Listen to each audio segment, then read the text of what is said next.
Hi, everybody. I'm Jeff Sickinga, Executive Director of the Ashbrook Center. I want to welcome you to this first in a series of 3 webinars on moments of constitutional crisis. This is an event co-sponsored by the Ashbrook Center and the Center for Civic Education, and we're delighted that you could be with us today. Both these organizations share a common mission to educate our fellow Americans in the history and constitutional principles of our country, and to, we hope, cultivate enlightened citizens who can help perpetuate the promise of our constitutional democracy. So we welcome you to this event, and we're delighted to be working together in the first, as I say, of this 3-part webinar series. We really believe that education is not just about information, but about conversation, about discovering the truth for yourself by talking with others and talking with the past in this case. So we welcome you to that conversation. We will try to get to as many questions as possible. Please send those questions through the Q&A function. I know this is an interesting topic that will be of significance to students and teachers and citizens who are joining us. And so please, we will try to get to as many of those as we can, but feel free to jump in and send those questions through the Q&A function at any time. I'm delighted to be joined today by 2 experts in the American Constitution and American history, and in particular, this period of time in our country's life. Professor Christopher Riano is joining us. He is the president and CEO of the Center for Civic Education. The Center for Civic Education, as many of you probably know, is one of the largest organizations in the country devoted to educating citizens in the principles of the Constitution and cultivating those enlightened citizens. And many of you probably know the center from its wonderful competition, We the People, which Christopher was just telling us has just finished for this year. A massive undertaking. Congratulations to the center on that. Thank you, Jeff. Yeah, and I know you're delighted to have so many participants, students, and teachers and schools from across the country. Mm-hmm. And really a wonderful event. Let me encourage all of you to check that out, We the People. Christopher is also a lecturer in constitutional law and government at Columbia University, and has been assistant counsel for the governor of the state of New York. He received his BA from Columbia University and his JD from Washington and Lee University. So this is a man who has a lot of experience in the law, of course, but also in thinking about and teaching the Constitution, including in moments of crisis. So welcome, Christopher. Thank you, Jeff. That is probably the nicest introduction I've ever received. So thank you for that. Well, we'll see how the conversation goes. Yeah. And our other guest this evening is Professor Carr Rogers. Carr is assistant professor of history at Ashland University and a colleague and friend of mine from the university. She is also a longtime participant with Ashbrook's Teaching American History programs, where she teaches courses and seminars on the early republic, the American founding, and her particular area of interest and specialty, which is Thomas Jefferson. And his, in particular, his book, Notes on the State of Virginia. But Carr's interest in Thomas Jefferson runs the gamut from his presidency to his post-presidential life and to his views on race, a very interesting and important topic. So welcome, Carr. Thank you. Pleasure to be here. I thought maybe we would start the conversation by just setting the context for the Alien and Sedition Acts, right? This is the first of our webinar series, Moments of Constitutional Crisis.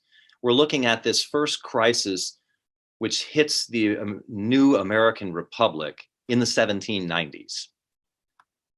What's the context of the Alien and Sedition Acts? And in particular, I'm thinking about what was the situation in America in the late 1790s when the acts are passed, and what led up to the passage of these acts. Carr, if you wouldn't mind starting for us, I'd appreciate that. Thanks. Absolutely. So America was going through some interesting, not quite birth pangs, but growth pangs, shall we say, in the late 1790s. We were a baby republic surrounded still by a world of monarchies. And this created several unique challenges for the American regime, for the American Republic. And at the time, Europe was going through a lot of turmoil. France had had its Revolutionary War and was attempting to establish itself with its new revolutionary government. It was being governed by a 5-member directory by the 1798. But they had been at war with much of Europe. Napoleon was doing fairly well in Europe, but there was still a naval war going on with England. And in their domination, or their battle for domination over the seas, England and France both were not respecting baby America Republicans' shipping rights. America wanted to be neutral in these European wars, but the European powers quite often refused to recognize American neutrality, would sometimes board ships, kidnap sailors, force them to go into the British Navy or the French Navy. And so this was creating a bit of a crisis for Americans, and particularly Americans such as Thomas Jefferson and people of his political persuasion, the Democratic Republicans, who felt that America owed loyalty to the French for their aiding us in our own revolution, that we had a shared interest in establishing Republican values. And so the tension between England and France was putting Americans in a tough spot. So Jefferson and his group tended to want to favor the French, but John Adams and his party, the Federalist Party, felt like America needed to concentrate on maintaining a good commercial relationship with England, our largest economic partner.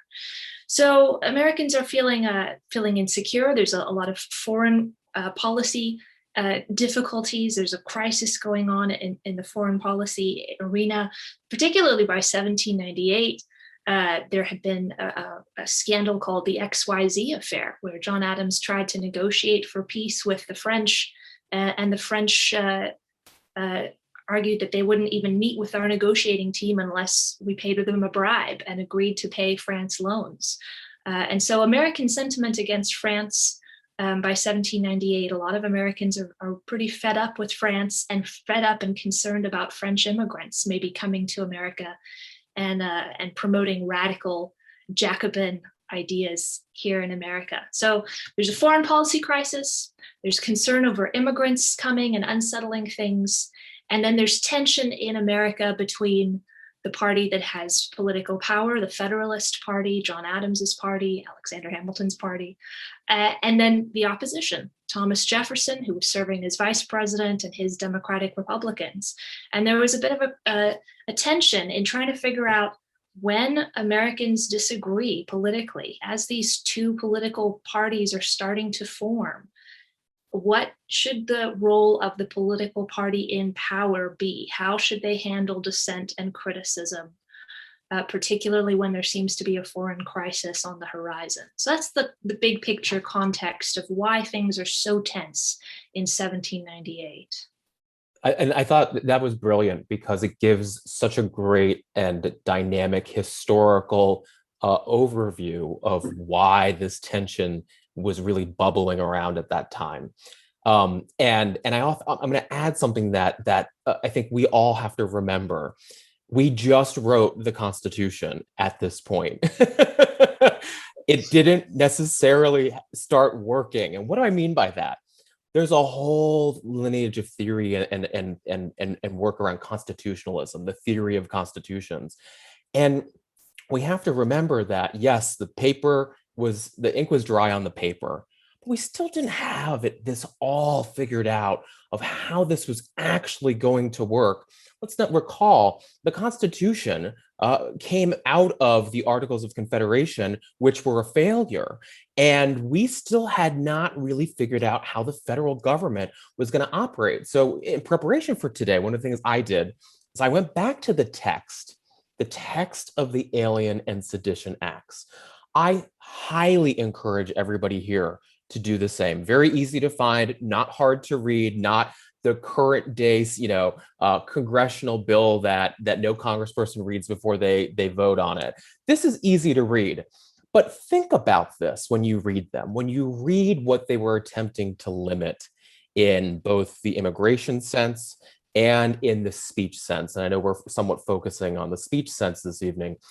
And think about the mechanisms that would need to be in place to adjudicate something like this. So you just have created a Congress, you just have this new presidency, you have all of these historical tensions so well put forth by Professor Rogers just a minute ago. But we don't have a highly operationalized federal government at this point. So where do you go? Do you go to a federal judge? How many federal judges do we have? Do they really understand the interplay at that point between what the First Amendment might say and what Congress is attempting to do? Have we yet to figure out at that point in our history, when those tensions exist, who's winning and who's not going to win? The lack of history at this point of constitutional adjudication plays a huge role in why this is a constitutional crisis. And it's a constitutional crisis right at our birth. So in so many ways, it's why I'm so excited that we're talking about this topic this evening, because this is uniquely historical. And what do I mean by that? I can't, unlike many crises of today, say, well, the Constitution has done this, and then the courts have done this, and presidents have done this. I have none of that. We've got none of that for this particular crisis.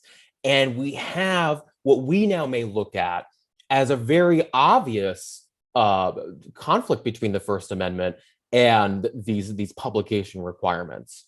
That doesn't mean it was obvious when this act was passed. And it certainly doesn't mean it was obvious in the time of crisis that we just were talking about. So I just want to keep that from a constitutional perspective in mind, because that's in part why this is such a special period of time in American history. Well, that's interesting to me, because you're asking us to sort of put aside our 2021 lens, go back into 1798 when the acts are being considered and when they're passed and signed by John Adams, and sort of understand the situation and perhaps have a sort of historical sympathy with that moment to kind of understand it.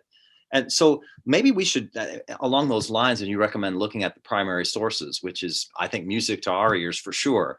So the text of the Sedition Act, right? And the title of our webinar tonight is False, Scandalous, and Malicious, which is a quote taken from the Sedition Act.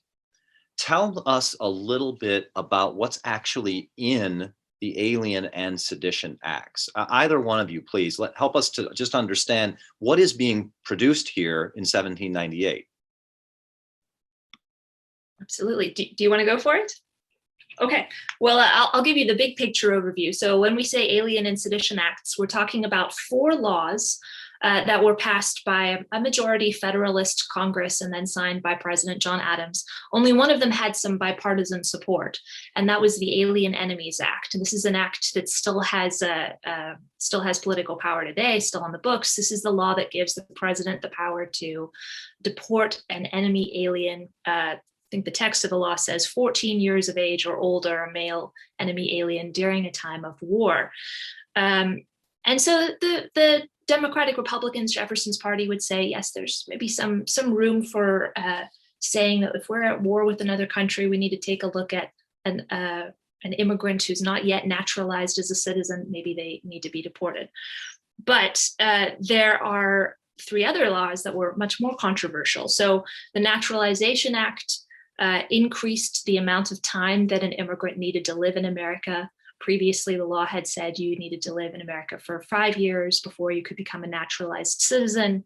The Naturalization Act increased that to 14 years. This means all those people who had been immigrating from France or from Ireland or England who had maybe some more democratic-leaning political ideas would not be voting in any upcoming elections. They'd have to wait 14 years before they could vote. It also transferred authority over naturalization from states to the federal government. So no longer could you go to a state judge and become an American citizen. Now the power was in the federal government's hands. And it also said if you were not a naturalized citizen yet, you had to be on a registry of aliens with the federal government. Then another act that was passed is the Alien Enemies Act I've already mentioned. The Alien Friends Act expired in 1800, but this act gave the president the power to deport any alien that he felt might be a threat without needing to go through due process, without needing to have any evidence. The president could just make that decision. And then the other incredibly controversial act was what we now call the Sedition Act. This act was timed to expire the day that John Adams left office. And it's pretty obviously partisan in its language. So if I could read it, a little bit of it to you, it says so this is the fourth act, section 2, if any person shall write, print, utter, or publish, or shall cause or procure to be written, printed, uttered, or published, or knowingly and willingly aid and assist in writing, printing, uttering, or publish, any false, malicious, or false, scandalous, and malicious writing or writings against the government of the United States, or either House of Congress of the United States, or the President of the United States, with intent to defame, to bring into contempt or disrepute, or excite hatred of the good people of the United States against them, jail and prison, bottom line. And that I love that the one member of the government who's not included in that list is the vice president. You can criticize Vice President Tommy Jefferson all you want, but don't criticize the president or the Federalist Congress. So Christopher, you want to tell us more about all of this? Yes, and I just saw a question, and I think it actually helps when we think about this textually, about Washington's farewell address, and so that there is contextual constitutionalism that surrounds the interpretation of the Constitution. Absolutely correct. And so there's no question, Jeff, and the question that you've just posed, that's something that we can draw upon. But that's actually one of the things that makes constitutional conflict so incredibly interesting, at least for me, is text matters deeply. But what surrounds the text matters deeply, and the interpretation of the text matters deeply. And those things can change over time. And you're right, we could draw, and they could draw on Washington warning about factionalization and the problems that would present, and hopefully having a constitutional structure that would prevent that. But to Professor Rogers' reading of this language, I want to really let that sink in. The language basically outlawed something that everybody in America at this point today, no, I should say everybody, but many, many, many Americans at this point today do on a daily basis, which is criticize the officers of our federal government. And many people do it very, very publicly. It's one thing that I always point to when my students or others say, the political discussions today are just at a level unseen ever. And yes, they're not so great today, but we can go back to the political discussions of this time and show something like this, where we don't even have those constitutional mechanisms to adjudicate how this could look. This language is striking. It's striking in its kind of what it covers. It's also striking in how short it is. And I think that's because that's how powerful this political attempt and plot was. When it comes to the Sedition Act specifically, the Sedition Act also has expired, as Professor Rogers noted. So the opportunity to litigate or adjudicate the act was therefore limited. It's one of the reasons why you don't see the act adjudicated, because there wasn't time to do so. Again, you have to find the federal judge, file the lawsuit. The federal courts aren't really up and running the same way we think of them today, certainly not the way we think of them today. So in many ways, this was a true crisis between the branches, because you really do have a question of, all right, you passed this, constitutional or not, what do we do with it? Do we actually start to use it?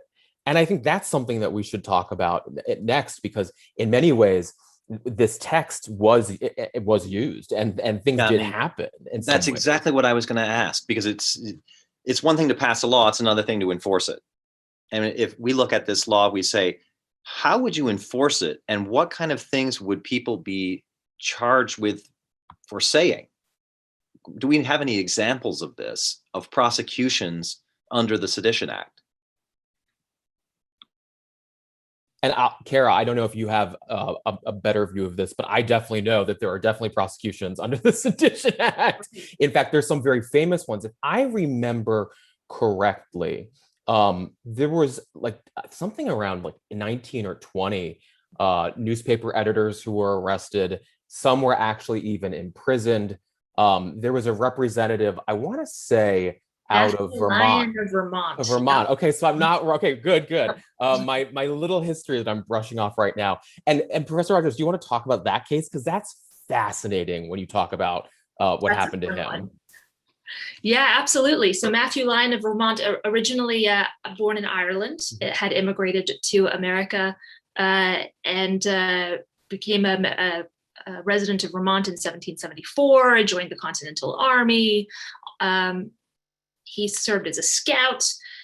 He was the founder of a newspaper who supported Thomas Jefferson and the Democratic Republicans. And he had been elected also to the House of Representatives from 1797 until 99. But he was prosecuted successfully under the Sedition Act. The quote that I have as a record of what he had said that was so terrible, he said that President John Adams had, quote, an unbounded thirst for ridiculous pomp. And so he was accused of having malicious intent and mental problems, and he was thrown in prison. He was one of the, I think we have 17 really well recorded cases, and then an additional 3 or 4 cases that we don't have as many records for of these newspaper editors who were thrown in prison. But he won re-election from his jail cell, and it didn't silence him. So the act, was it primarily used as Christopher said, it looks like a very partisan act passed by the Federalist Congress, signed by John Adams, Federalist, excluding Thomas Jefferson from protection against criticism. So it looks overtly partisan. Was it enforced in a partisan way? And so these newspaper editors you're talking about that were put in jail, which is remarkable for us to think about today, they were Democratic Republicans, I take it. Yeah, it looks as though the strategy was, at the time, the Democratic Republicans who were publishing these newspapers, there were a few kind of more prominent editors, and then smaller papers around the country would reprint what the larger papers had said. And so it looks as though the strategy with the prosecutions under the Sedition Act was to target the larger, more prominent newspaper editors for the Democratic Republicans, and in that way shut down the entire kind of voice of that political faction. But this was unsuccessful, partly because these people kept printing, partly because only one of them went out of business as a result, and that the rest of them kind of kept writing from jail.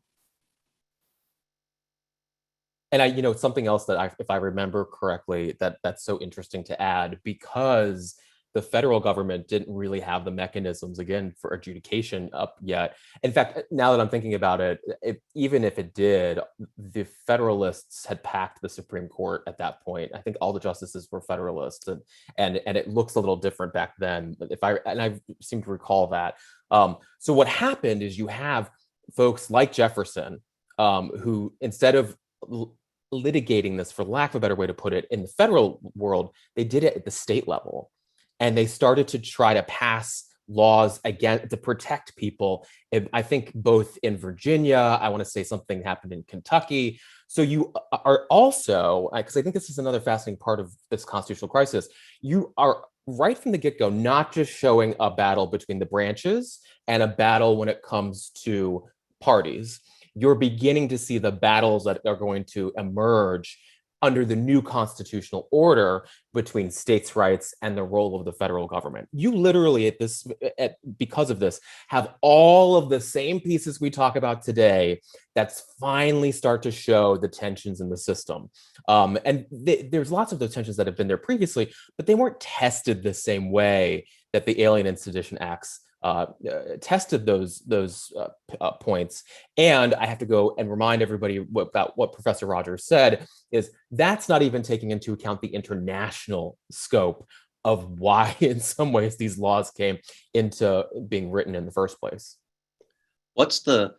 When these prosecutions start happening, Christopher, you mentioned Kentucky and Virginia. and I think a lot of folks have probably heard of the Kentucky Resolution and the Virginia resolutions. The prosecutions begin happening. The pushback is in part by the newspaper editors who simply refuse to stop publishing things that are critical of the Adams administration and the Federalist Congress. What else is the pushback that happens? Because I'm really interested in this question of, when we say this is a crisis, what is the crisis? Is it a political crisis? Is it a constitutional crisis? Is it a foreign policy crisis? Is it all of them? What's the pushback that maybe creates or heightens the crisis? I think in many ways it's all of those things, because we don't have a constitutional order system that is tested at that point to know where to take something like this. We clearly have a political crisis because you have the usage of the power of government in an anti-political fashion, and targeted in an anti-political fashion. You do have this international question, because we're still trying to figure out our international relationships at this point. And the key ones, and I love how Professor Rogers noted this earlier, are how loyal are we to France versus what's going to happen with the United Kingdom, well, at that point, Britain, right?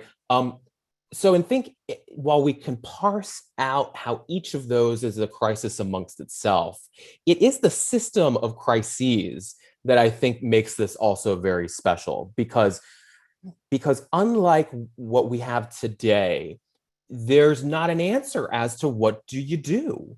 We didn't have those answers at that point. We didn't have an easy remedy or an easy system where the people, and I say that very broadly, would buy into a resolution. So it's actually quite fascinating that this is one of those interesting laws with a sunset clause, because if it didn't have a sunset clause, this could have gone in a number of different ways than it did. And I think we would have seen those tensions move in different directions. In some ways, it could have been both really interesting historically. In some other ways, it could have been very damaging, or I think early on in the Republic. I know, Professor Rogers, what do you think? Yeah, I think that's a great observation about the sunset clause kind of being a little bit of a safety valve, that this might have created a bigger crisis were it not for that. It's interesting to try to put ourselves back into the mindsets of these two kind of emerging political parties, because at the time, George Washington's advice was still ringing in everybody's ears. Washington said, avoid parties, don't become politically divided. And so neither the Democratic Republicans nor the Federalists really wanted the other group to exist permanently as an opposition party. There was this idea that we needed to have broader consensus. And both sides viewed the other as a bit of an existential threat to the existence of the American system. So Adams and his party feel like this is a crisis. This is a moment of real danger, that there's this threat of invasion, that the military needs to be on high alert. They're raising taxes, they're raising troops. Putting down opposition to the government from the Federalist perspective is completely justified. But from the Democratic Republicans' perspective, from Jefferson and Madison's perspective, the First Amendment guarantees the right to free speech and freedom of the press. And here we are, it's only a few years after the Constitution has been ratified, and the party that's in power is using that power to try to crush free speech and freedom of the press. And the fear from Jefferson and Adams is Alexander Hamilton has an army. He's going to try to make himself or John Adams the king. We're headed back toward a monarchy. This is a crisis that perhaps will cause the destruction of the American Republic. And so we were talking about the Kentucky and Virginia resolutions a minute ago. That is Jefferson and Madison's attempt to solve this constitutional crisis through the power of the state legislatures. And the state legislatures cannot be prosecuted for sedition. So it's a safe place to voice opposition to what the federal government is doing. And these resolutions, they're still highly debated today. There's a lot of disagreements among Jefferson scholars, for example, about Jefferson wrote the Kentucky resolution anonymously, but he meant it for the legislature there to be able to put out a potential solution and say, when the federal government oversteps its bounds and they take away the freedom of speech, freedom of the press, the state government has a responsibility to step in, and Jefferson uses the word nullify unconstitutional laws. But he didn't quite explain what he meant by that. Did he mean that everybody in Kentucky should refuse to obey the federal government? Did he mean that Kentucky and the legislatures should get together and have a meeting and discuss whether they were going to obey the Constitution or the federal government? Did he mean wait until the election and then vote for change? That's all quite debated. But that is kind of the starting point of the question of the role of the states when the federal government seems to be overstepping a bound. And it's been something that Americans have gone back to over and over through the years. Well, that helps me understand a little bit more of again, trying to practice a little historical sympathy here and taking up a question that someone in our attenders has posed about Abigail Adams, because what you're saying is in the 1790s, the crisis is really, both sides really think that the existence of the Republic is at stake. Talk about, there couldn't be higher stakes, right? The Republic is at risk here, either from the monarchist Federalists or from the Jacobin Jeffersonians. The country, as Washington gave it to us, could collapse, right? And as the Constitution set up, the existence of the country itself is at stake. It makes me, because when we look at this today, we act as though the Sedition Act is obviously unconstitutional, obviously an abridgment of freedom of speech in the press. How could anyone have ever passed such a law? But then we have a question, and Katie says in her question, what surprised me most in researching this was Abigail Adams' influence on her husband, John. She called one of the editors, quote, a lying wretch, vile, and said nothing will have an effect until Congress passes a sedition bill. And the question is, why was Abigail so on fire about this issue? Was it simply, protecting her husband, John Adams? Or did she really see, and her with the other Federalists see, no, the country is at risk here unless we stop these Jacobins, these radicals, these dangerous elements from speaking? Christopher, do you want to take first crack at this one? I have a professor who used Abigail Adams's anger to make the point that if you're married and somebody attacks your spouse, the spouse of the person being attacked is going to be more mad than the person being attacked. And I think we see this in this situation with Abigail Adams. Yeah, she's defending her man. She's very offended on John's behalf. But I think it is also bigger than just wanting to defend her husband, that there was this Federalist concern that the Democratic Republicans were undermining law and order, and that by disrespecting the elected head of the American government, they were disrespecting the entire American nation or the entire system. And so, yeah, I think Abigail Adams she's offended, but she's also worried that America is headed down the wrong road politically, and that people need to be more respectful of their elected officials. I think you can see the exact same arguments today, right? This isn't changed necessarily to today. The way we look at the First Amendment and the way that it fits in our constitutional rubric has certainly changed up to today. But I'm making that point. I love the idea of, your spouse is going to defend you even more than you would defend yourself. It's completely accurate. It's a very accurate way to put that. And because there's more leeway maybe. But there's always been this argument of speech being dangerous. And the fact that we got this had this act passed so early in our history isn't maybe that surprising. I think what's surprising is that it sunsets, and yet this is the same sort of debate that we are having, not that there could be a law like this that would be constitutional today. It's not like, Jeff, I think you mentioned that. Clearly, I don't think there's too much of a debate on that.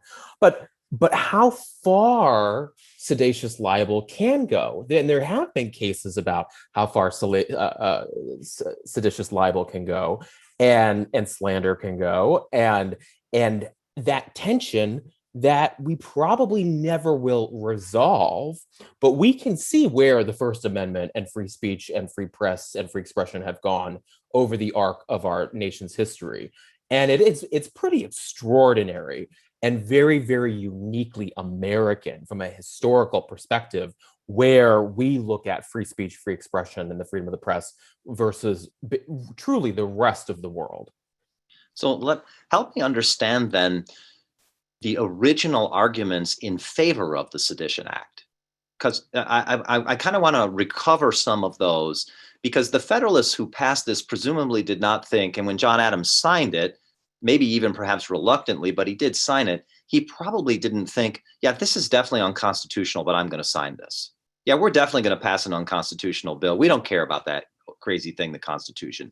They thought this bill did not contradict the First Amendment. What was their thinking? What was the Federalist argument?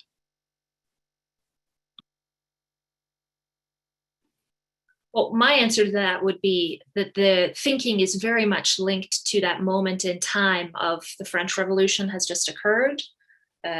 There's been this turmoil in Europe. There's concern about all of these French immigrants. But 10% of Philadelphia was French in 1798. And there's this real concern that not only French immigrants, but also radical Irish and some English people who had been kicked out of their own countries because of their radical political views were coming here and were seeking to undermine the law and order of America. And so it was not we're going to take away everybody's free speech willy-nilly. It was, if you are attempting to undermine the government, if you are in a sense heading toward treason, because we're in such a time of tension, it's almost a time of war with France, then there needs to be a punishment for those actions. I think that might be part of why and how the Federalists would defend this, that this is a measure for a particular moment in time, because there is this very increased risk and dangerous precipice that we're on the edge of. But Christopher, I don't know if you want to. Well, I think exactly like you said, and then you have the sunset clause, which changes everything, right?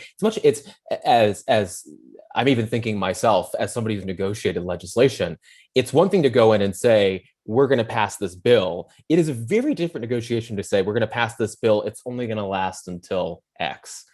It really is a very disarming negotiation tactic.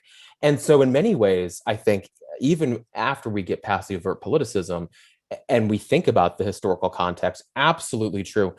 We have to, again, be very cognizant of the fact that we have a history at this point that, while it's not the Constitution history that we have today for our current Constitution, we have the failure of the Articles. We've got this international tension, and you have a government that now has had elections. There is some movement towards an understanding of that federal side of things, and there's a worry that what has been gained could again be lost. That's a very powerful argument on their behalf. And that's what I would think would be probably what they would say. They would say, listen, it's only for a little bit. It's not really going to impact anybody. It's only going to probably impact a couple people that we really don't like. So don't worry about them. Then it's gone. You don't have to worry about it anymore. I wonder if... Yeah, go. No, please. No, I'm also wondering if they might say that they're not punishing free speech. They're not prohibiting free speech. They're just saying that if you happen to use your free speech in this way that they're telling you not to, that's when they can punish you. And that, I think, correct me if I'm wrong, but that might align quite closely with the British government's definitions of free speech in this time period. There was no censorship ahead of time, but once you had said something, you could get in trouble for what you had said. And so perhaps to the Federalists, that would be acceptable. That's right. And it makes me think of Section 3 of the Act, which we don't always think about, but it's noteworthy that it says, Section 3 of the Sedition Act says that if any person shall be prosecuted under this act for the writing or publishing any libel aforesaid, it shall be lawful for the defendant, upon the trial of the cause, to give in evidence in his defense the truth of the matter contained in the publication charged as a libel. and the jury shall try the cause, shall have a right to determine the law and the fact under direction of a court as in other cases. So you could say John Adams is a pompous fool, and they bring you into court and you can say, but it's true and I can prove it. And if you can prove it as true to the satisfaction of a jury, you're acquitted. So could the Federalist view of free speech have been, look, you have the right to criticize as long as it's true, and you can prove that it's true? I'm so glad that you brought up Section 3, because I think that this is one of those sections that you put into a bill and you say, no, what I'm actually doing is I'm protecting speech, right? I'm protecting speech as long as it's true, and you can prove it's true.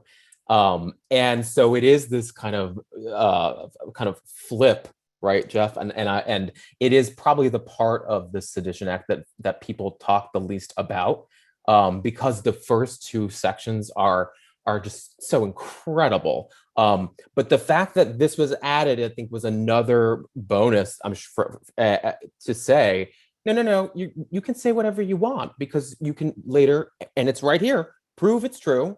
Jury, right? Jury peers. We all know how that, has changed over time too, and you're good to go. So I absolutely think that was part of the tactic when it came to looking at this part of the bill. What's the Jefferson and Madison, and I know Madison gives a speech in Congress on this. What's their argument for why this law, the Sedition Act, is unconstitutional? In their mind, how does it violate freedom of speech in the press? Because, Christopher, as you said, we don't have settled court doctrine on this. We don't have a long history of adjudication which makes clear to people what the First Amendment and freedom of speech in the press means. We're still kind of sorting this out. And you've got some people in the Federalist Party who clearly have what we might call a more British understanding at the time, which is a little bit more restricted and limited view of freedom of speech in the press. And then you've got the Jefferson and Madison. What are their arguments as to why this law violates freedom of speech in the press?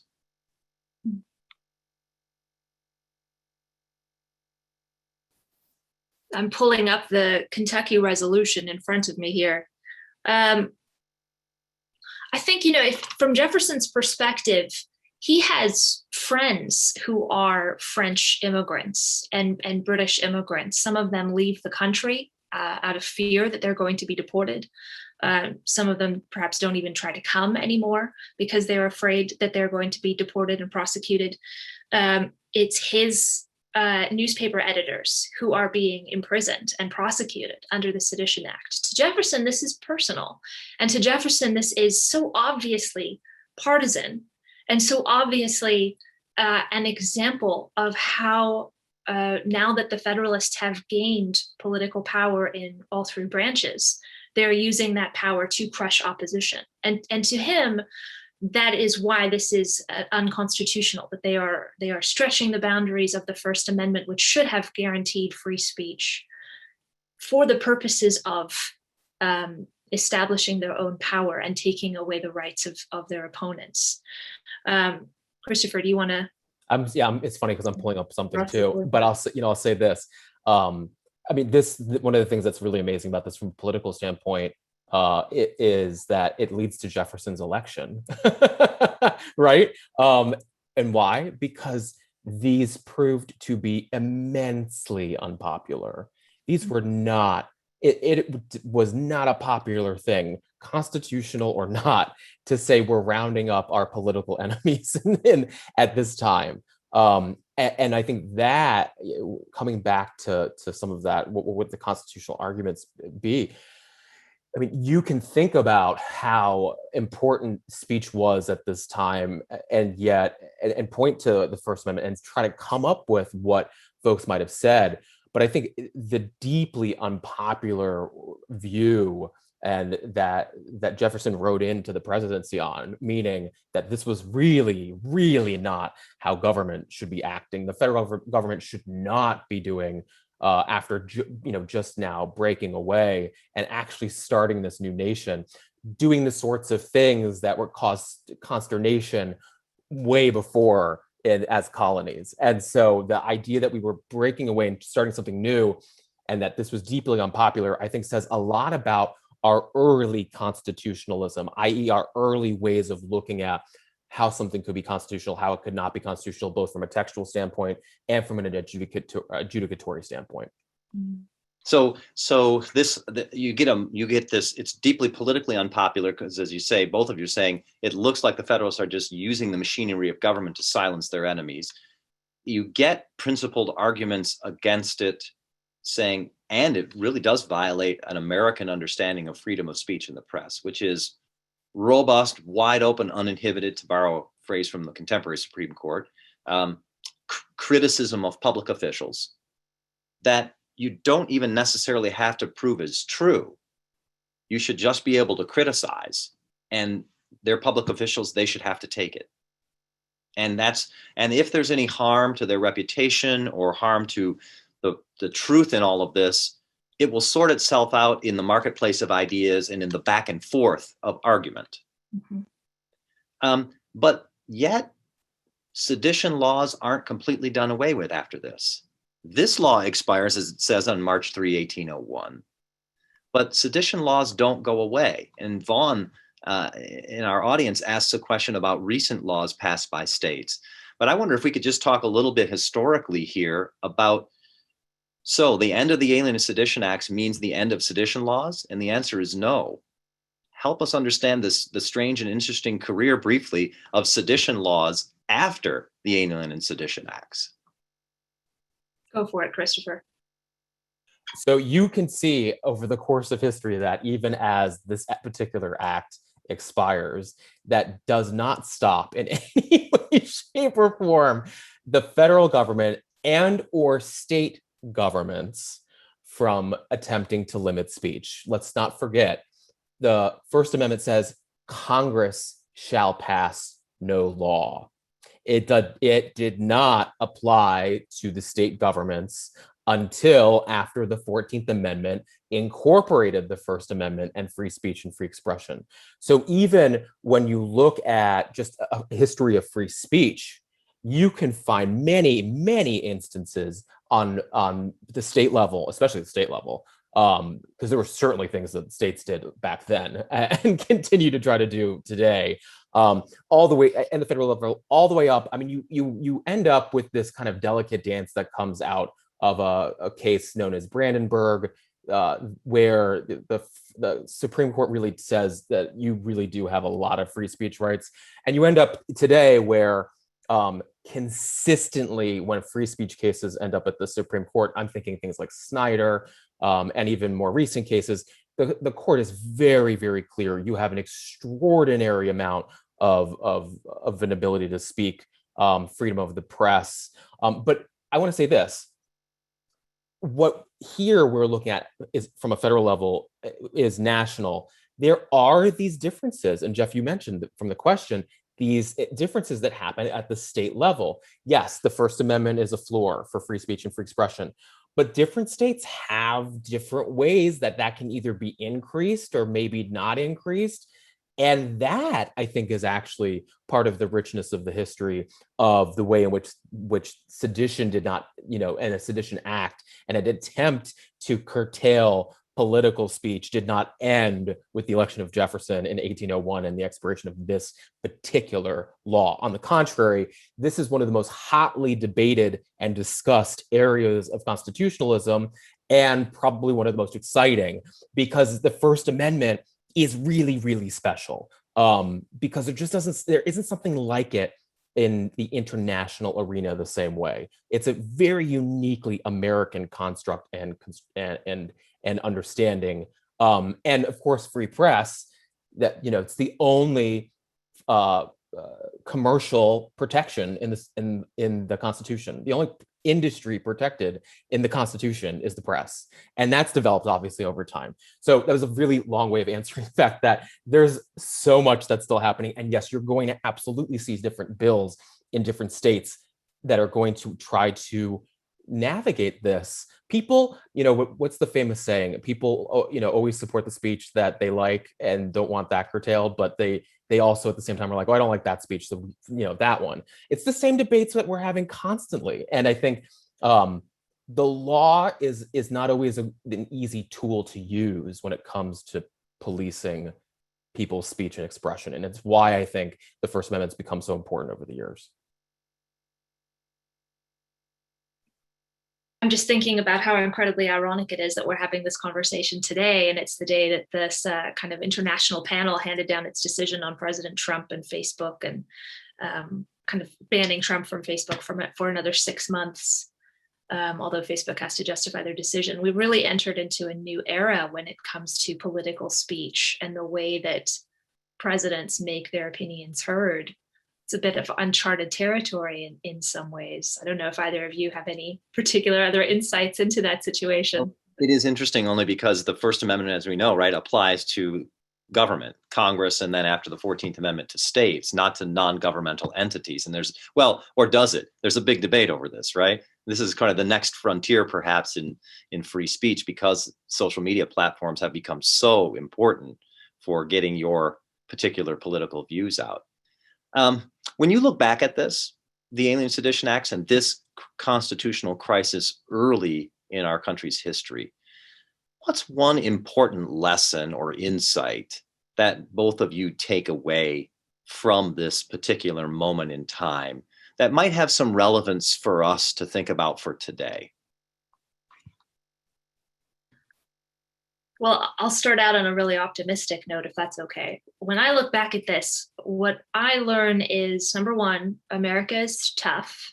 America has gone through challenges and divisions before, and we've managed to make it through.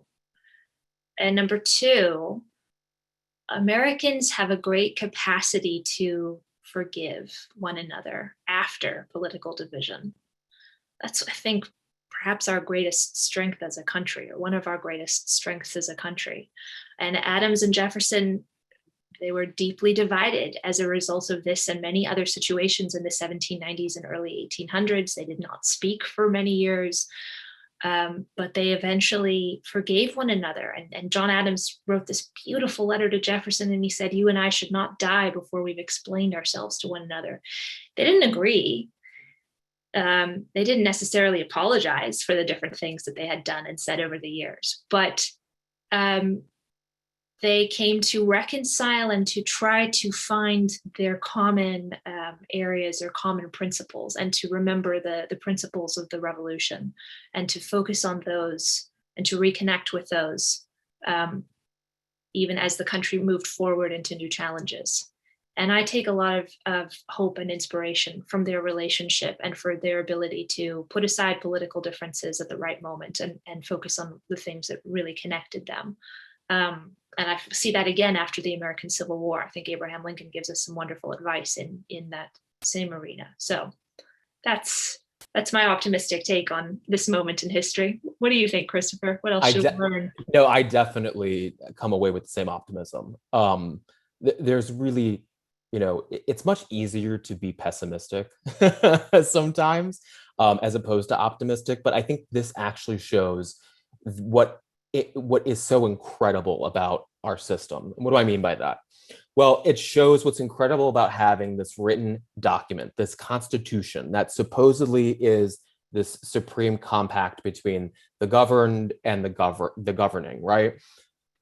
But it also shows the power of something that we don't talk enough about, which is the unwritten Constitution, our democratic norms, the things that we develop because of crises like this, the cracks that when we patch them up actually make the system stronger as opposed to weaker. And, I think I often say, we often can talk and celebrate the strengths of the American constitutional system.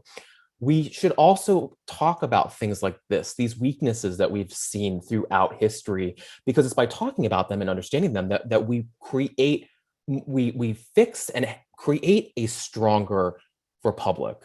And it's through these experiences that we create a stronger republic, a more unified system. I love what you just said, Cara, because you're right. People come out of these types of crises oftentimes more unified. And they often can put differences behind themselves. And I think what this shows is both an optimism in the way that we can look at a number of different areas of American history and constitutional experience, but also that the system is stronger than we sometimes realize because of those norms. There are interesting things that we don't always think about because I am the first to argue that text is critical. It's why we spend so much time talking about text today. Text is text. But it's also important to think through the norms that surround those words and why those norms help us understand what that text can show us about what it means to be a part of the system. And this was one of the great early challenges of the American system. It was an incredible test of a number of different pieces of it. And we came out okay. In fact, we came out stronger, ready for the next test, which was coming right around the corner. So I think in many ways, I come out just like you, optimistic. It's an incredible period in our nation's history. Well, that seems like a really appropriate note on which to end. I want to thank you both for this really thoughtful, learned, and hopeful conversation. I really do appreciate you both joining us, and I appreciate all of you joining us for this conversation. I'm sorry if we didn't get to all of the questions, but the conversation has flown by. Our time has flown by. It's been a lot of fun and extremely interesting and important.